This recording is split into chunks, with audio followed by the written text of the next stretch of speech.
Assalamualaikum dan selamat sejahtera. Kumpulan kami akan membentangkan sebuah poster infografik yang bertajuk Perkembangan Idea Nasionalisme di Barat.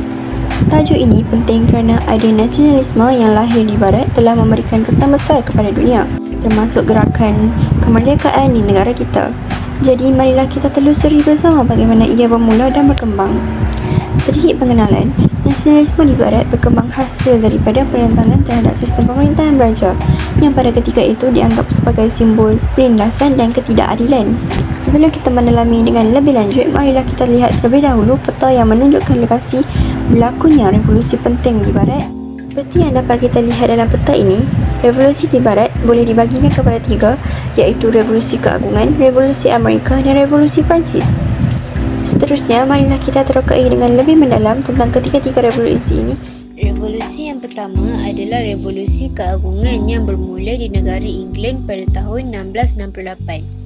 Ianya berlaku apabila England diperintah oleh seorang raja berkuasa mutlak yang bernama Raja James II yang memerintah secara penuh dan membelakangkan parlimen dalam membuat undang-undang, atau lebih mudahnya, beliau telah menindas rakyat. Oleh itu, rakyat mula memberontak dan cuba untuk menggulingkan dan menjatuhkan Raja James II dengan bantuan Raja William of Orange dan Mary. Malangnya, Raja James II telah melarikan diri ke Perancis apabila mengetahui rancangan pemberontakan tersebut yang menyebabkan England menjadi negara tanpa pemerintah. Jadinya, Raja William telah diangkat menjadi pemerintah England yang menggunakan konsep raja berperlembagaan. Apabila Raja William telah diangkat menjadi pemerintah, Parlimen telah mewujudkan satu undang-undang yang dinamakan sebagai Bill of Rights.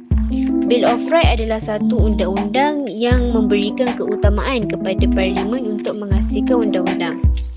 Kesannya, apabila Raja William telah mula ikut Parlimen, itu membuktikan bahawa konsep raja berkuasa mutlak telah bertukar kepada konsep raja berperlembagaan. Akhir sekali, revolusi ini dinamakan sebagai Revolusi Keagungan kerana sepanjang revolusi ini berjalan, tiada sebarang peperangan atau pertumpahan darah yang berlaku kerana Raja James telah melarikan diri.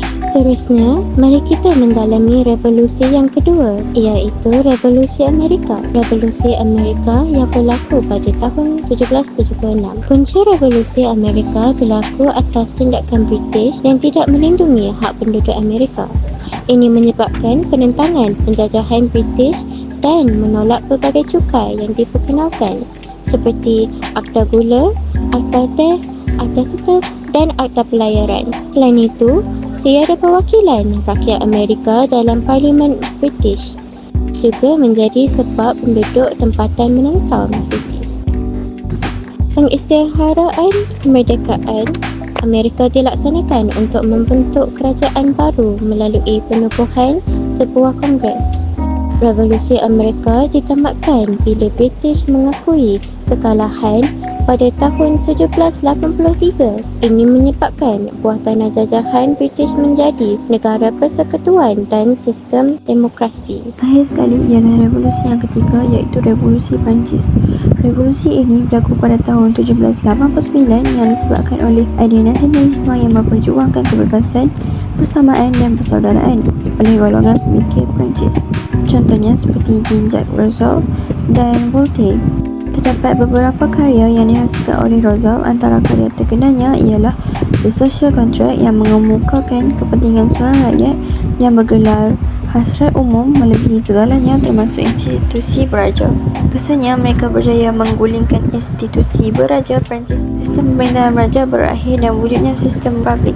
Akhirnya, nasionalisme akan muncul dalam kalangan kumpulan manusia yang ditindas oleh sesebuah pemerintahan, di mana rakyat yang ditindas akan berusaha mendapatkan hak dan kebebasan yang sepatutnya. Itu je dari kami. Sekian, terima kasih.